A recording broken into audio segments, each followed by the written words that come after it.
Hello, students. Very good morning. All of you are welcome in this online class session of the Amal Convent Group of Schools.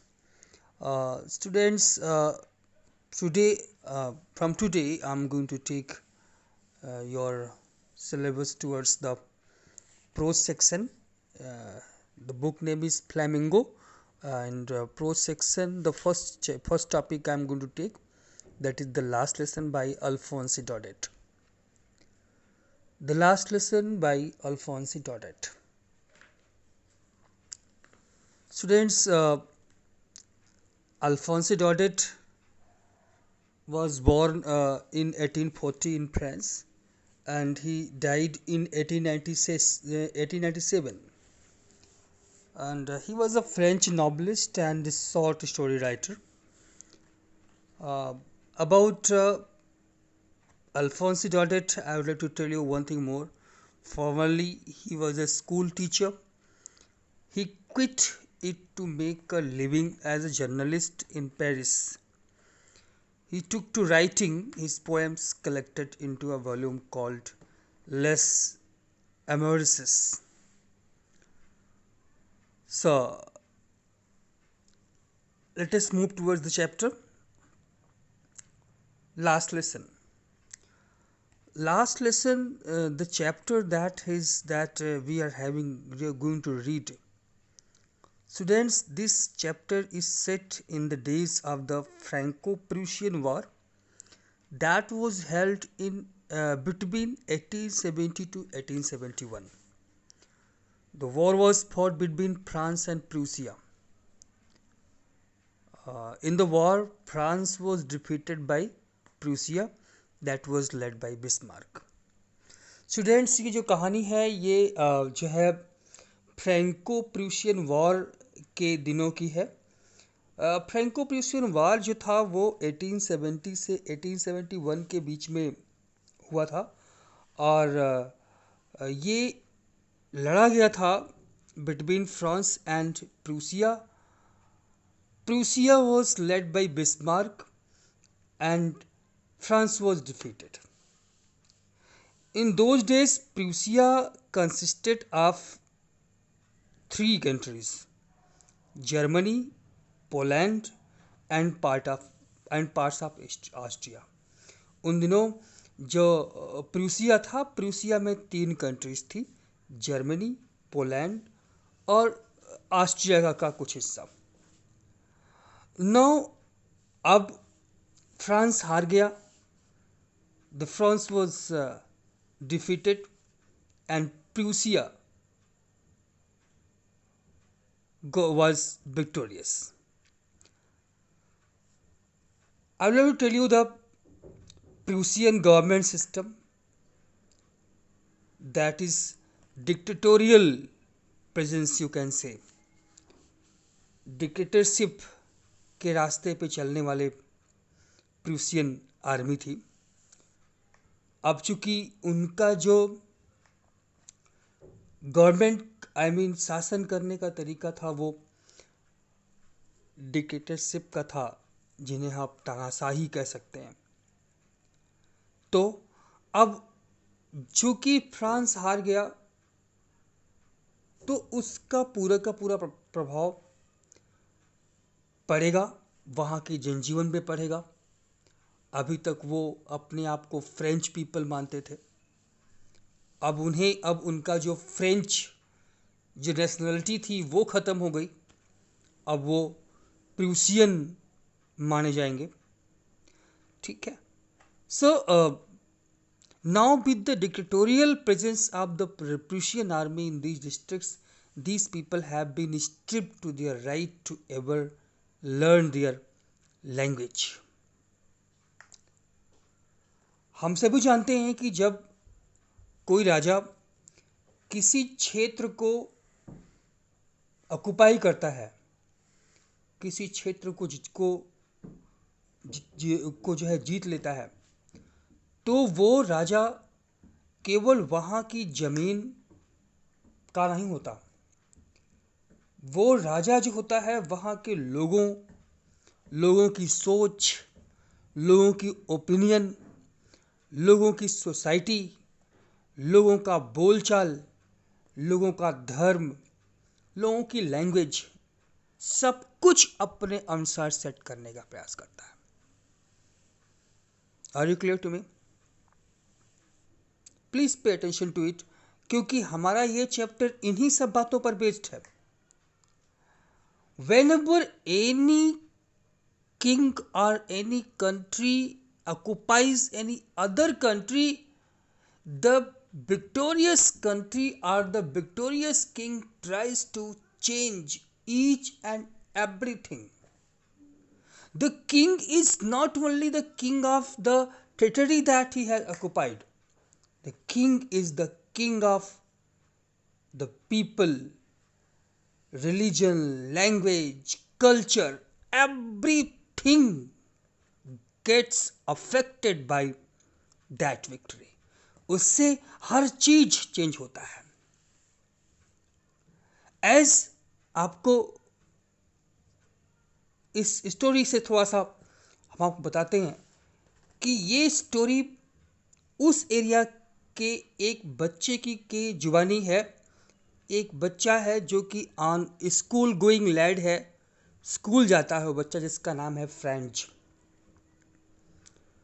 वो बच्चा school जाता है और वो France के Alsace and लोरेन, ये दो रीजन से बिलोंग करता है। हम बता दें, अल्सास एंड लोरेन ये जो वार हुआ, उस वार के मुताबिक फ्रांस के ये दो प्रोविंस जो थे, आई मीन अल्सास एंड लोरेन, इन दोनों फ्रांस के ये दोनों province Prussian countries, specially German के ऑक्यूपेशन में आ गए। अब जब वो कंट्री जर्मन या प्रूसियंस के ऑक्यूपेशन में आ गए तो ऐसे तो नहीं छोड़ेंगे ना। They will try to introduce a lot of changes. They will try to set the people of the nation according to their desire, according to their whim, according to their opinion. वो सब कुछ अपने अनुसार चाहेंगे और उनका जो पहला अटैक होता है वो होता है लैंग्वेज पे। Yes, the first attack that is observe over here, वो किस पे होता है? लैंग्वेज पे होता है। क्या होता है? दे पास द ऑर्डर, वो लोग ऑर्डर पास करते हैं। कौन? जर्मन्स, जो विक्टोरियस हो गए हैं। ऑर्डर पास करते हैं क्या कि अब अल्सास एंड लोरेन के स्कूल्स में फ्रेंच नहीं पढ़ाया जाएगा। French will no more be taught in the schools of Alsace and Lorraine. And हम आपको फिर से याद दें, अल्सास एंड लोरेन पहले फ्रेंच टेरिटरी थी। अब चूंकि फ्रेंच हार गया तो हार के रूप में हार को एक्सेप्ट करते हुए अल्सास एंड लोरेन को फ्रेंच ने जो है दे दिया जर्मन्स को। अब वहां के लोगों को फ्रेंच नहीं पढ़ाई जाएगी, ये ऑर्डर पास होता है और ये बात होती है कि अब उन्हें जर्मन पढ़ाया जाएगा। उस समय हम लोगों की तरह जैसे आज हमारे पास मोबाइल फ़ोन्स हैं, हमारे पास टेलीफोन है, हमारे पास टेलीविज़न है। टेलीविज़न पे न्यूज़ चैनल्स हैं और उन न्यूज़ चैनल्स के माध्यम से हमें सारी इन्फॉर्मेशन मिल जाती है।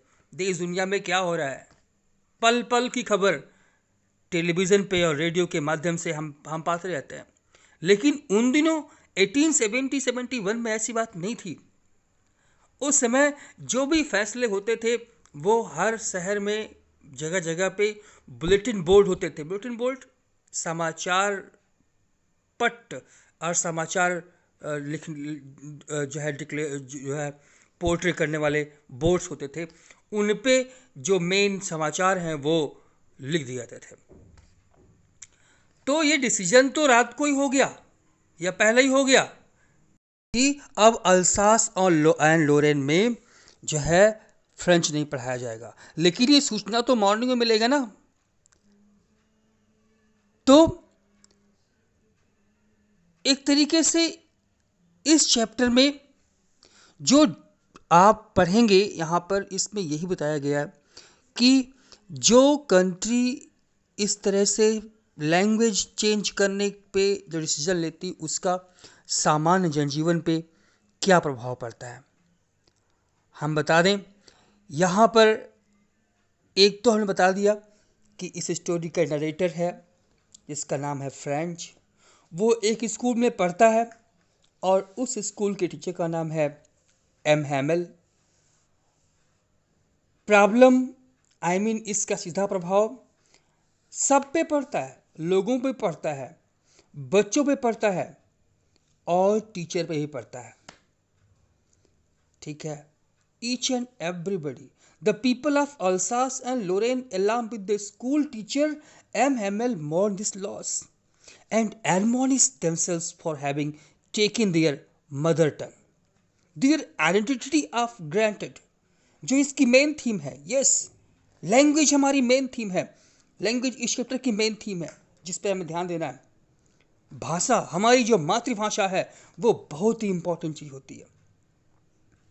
मातृभाषा का इंपॉर्टेंस बड़े अच्छे ढंग से इस चैप्टर में आपको समझाने के लिए आया गया कि मातृभाषा का क्या रोल है हमारी लाइफ में।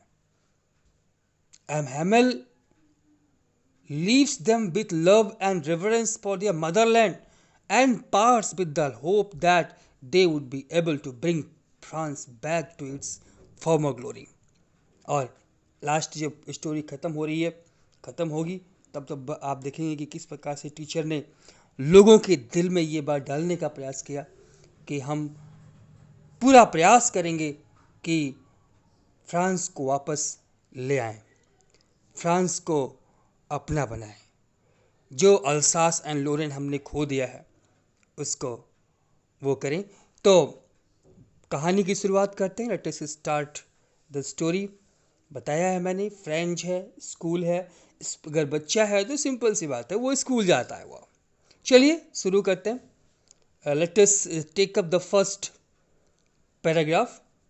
आई started for school very late that morning and was in great dread of scolding, especially because M. Hamel had said that he would question us on participle, and I did not know the first word about them.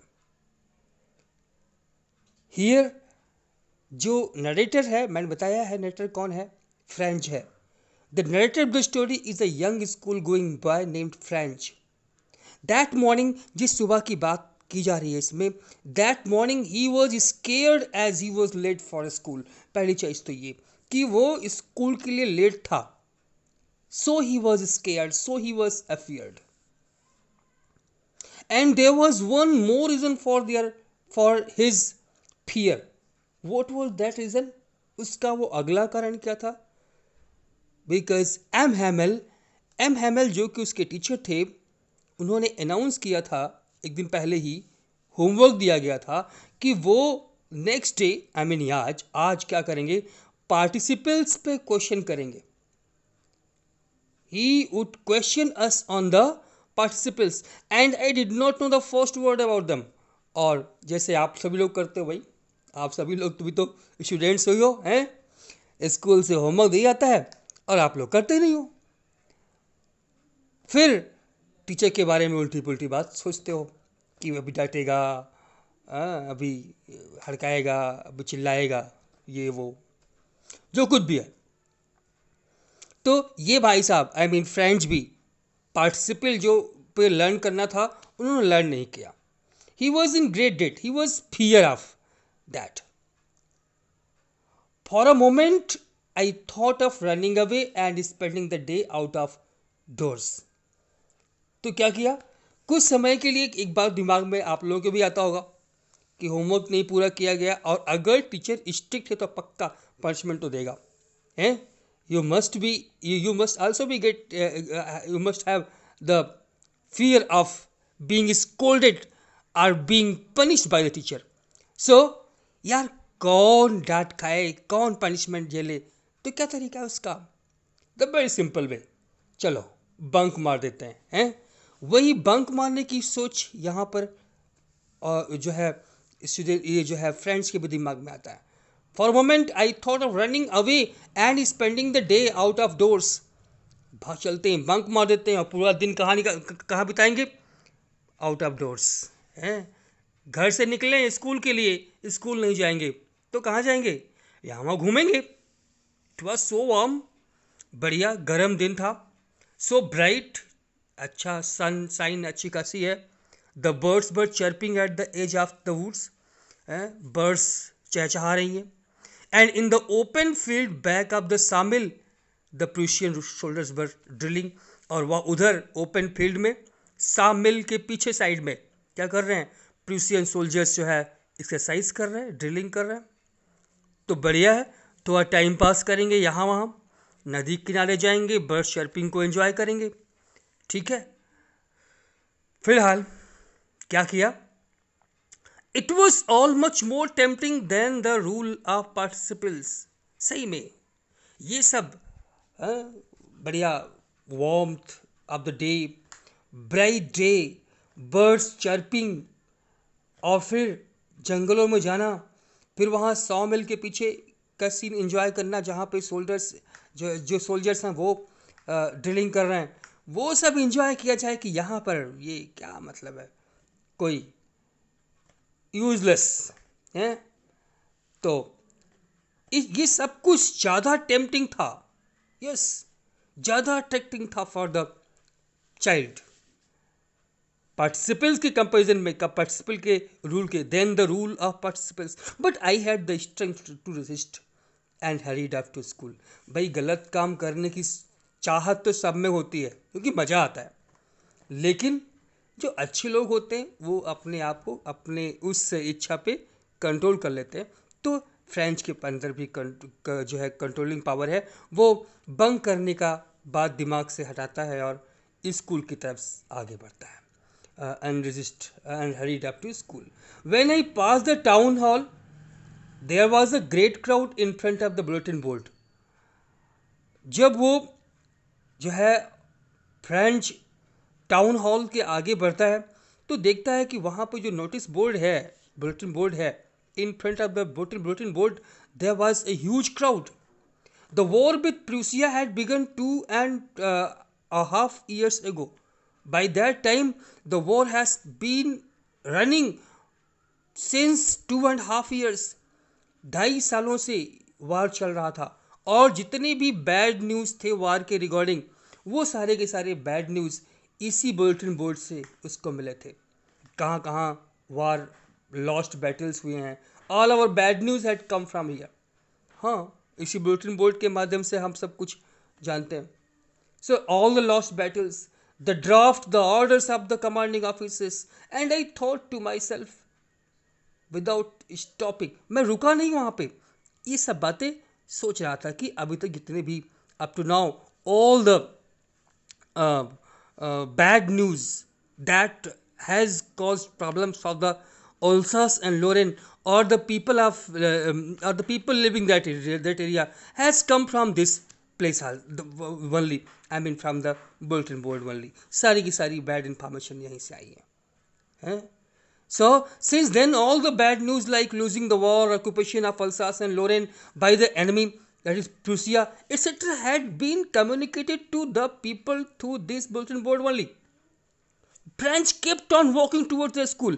माने कि वो रुका नहीं, वो चलता रहा और सोचता रहा। लेकिन तभी क्या हुआ? I thought, well, without shopping, what can be the matter now? दिमाग में आया यार अब क्या हो गया, अब कौन सी नई आफत आ गई जिसकी कौन सा न्यूज वहाँ पे लगा हुआ जिस कारण से जो है इतनी भारी भीड़ वहाँ पे इकट्ठी हुई है। So this was that point that was running in his mind. Now then, as I hurried by as fast as I could go, the blacksmith Vector who was there, मैं बड़ी तेजी के साथ, जितना तेजी के साथ मैं चल सकता था उसे आगे बढ़ रहा था, तभी वेक्टर कौन? ब्लैक स्मिथ, वो वहीं पर खड़ा होकर पढ़ रहा था वो news. Vector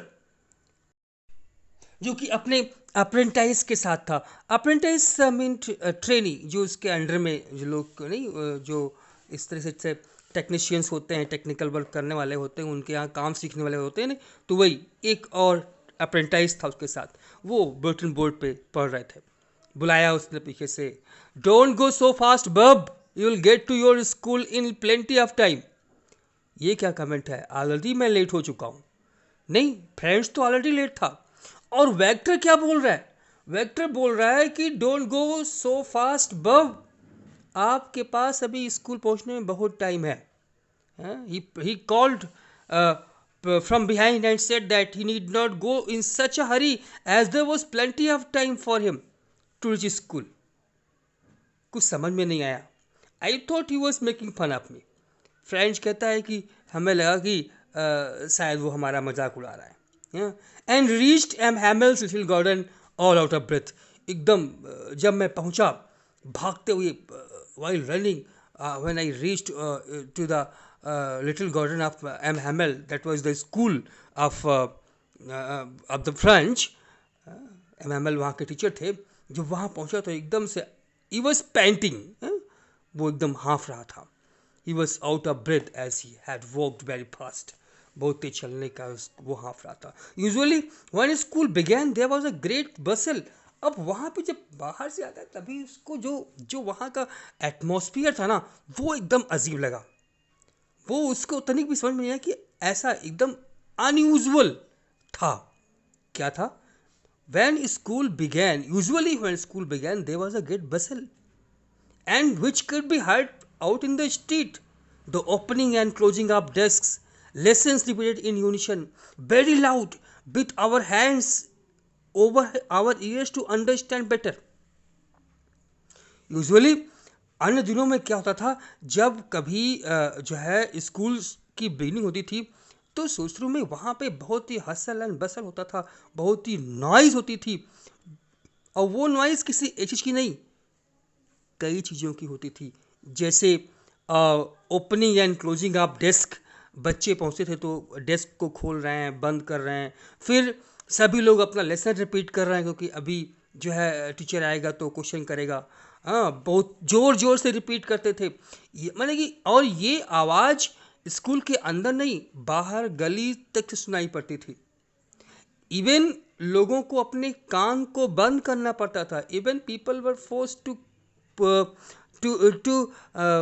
shut their ears, put hands over their ears to understand better.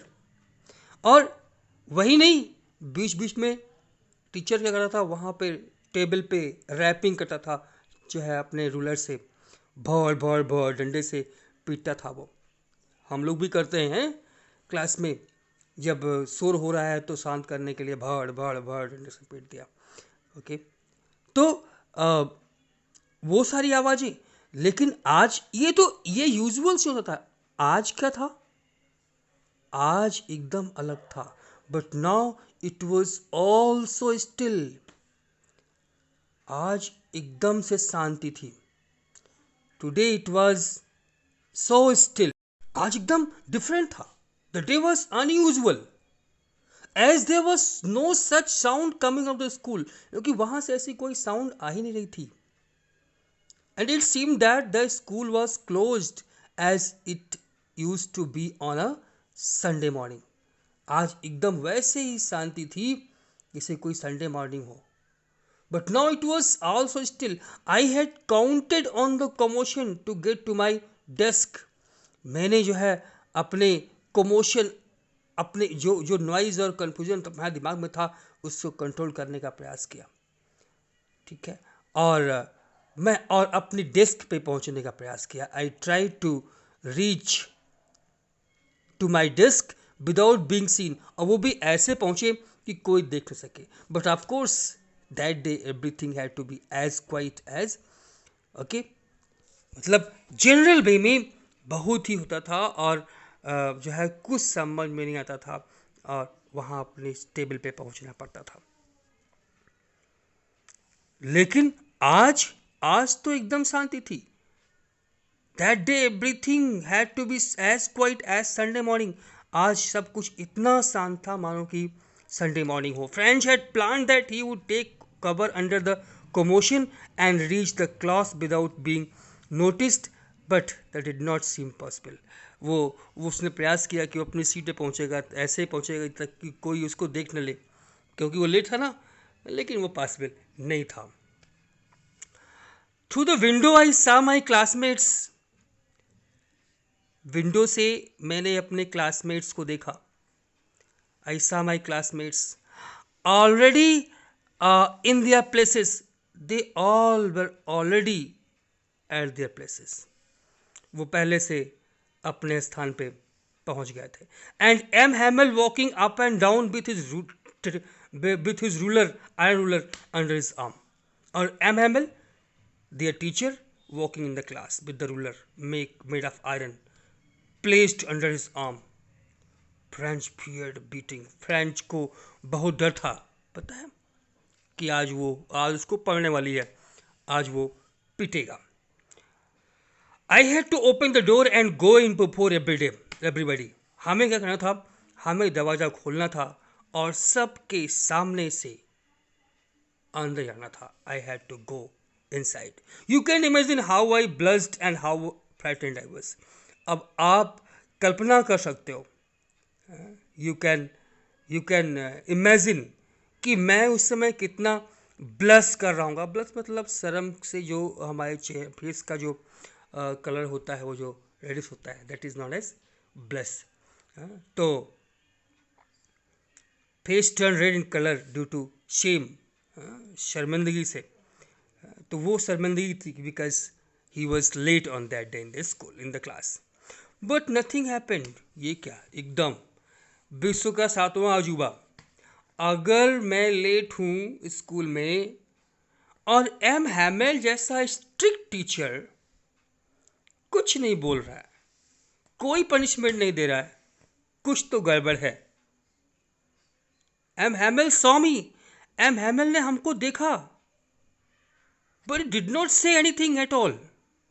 He saw me and said, और कहा क्या, बहुत ही काइंडली बोले, go to your place quickly little French, we were beginning without you. But very politely he asked me, he politely asked to the French to get to his seat as the class was about to begin without him. ताकि हम तो आप तुम्हारे बिना ही class शुरू करने वाले थे. I jumped over the bench and sat down at my desk. मैं तुरंत जल्दबाजी में अपने सीट पे गया और अपनी सीट पे जाके बैठ गया. Not till then, when I had got a little over my fright, did I see that our teacher had on his beautiful. अब चूंकि दौड़ के आया था, टेंशन था, स्केयर था, अभी तो विश्वास नहीं हो रहा था कि हम मार नहीं खाए हैं लेट होने के लिए. अभी इन सब पे कंट्रोल किया. कंट्रोल करने के बाद उसका दिमाग गया, उसने ध्यान दिया कि यहाँ पर चेंजेस क्या क्या थे, डिफरेंट क्या था उस प्लेस पे. तो वो पाता है कि क्लासरूम तो बहुत ज़्यादा अलग था. The class was completely different. Meant, और वो दिमाग में कब आया, when he overcame the scare and became comfortable. He noticed, what did he notice? That the teacher had on his beautiful green coat, his frilled shirt and the little black silk cap, all embroidered. उसने देखा कि teacher आज अपने normal dress में नहीं है. He had worn his best embroidered clothes on that day. The teacher normally wore it on occasions. और ये जो कपड़ा यहाँ पे जो ड्रेस इनका बताया गया, beautiful green coat, frilled shirt, little black silk cap and all embroidered, that he never wore except on inspection. इन चीज़ों को वो इंस्पेक्शन डे के अलावा कभी नहीं पहनता था, लेकिन आज उसने पहन रखा है. So friends, think over it. आज ऐसा क्या है, आज ऐसा कौन सा त्यौहार है कि उसने इस तरीके से सब कुछ डिफरेंट ड्रेस पहन रखा है. Think about it, we shall meet in the next class. Thank you, have a nice day.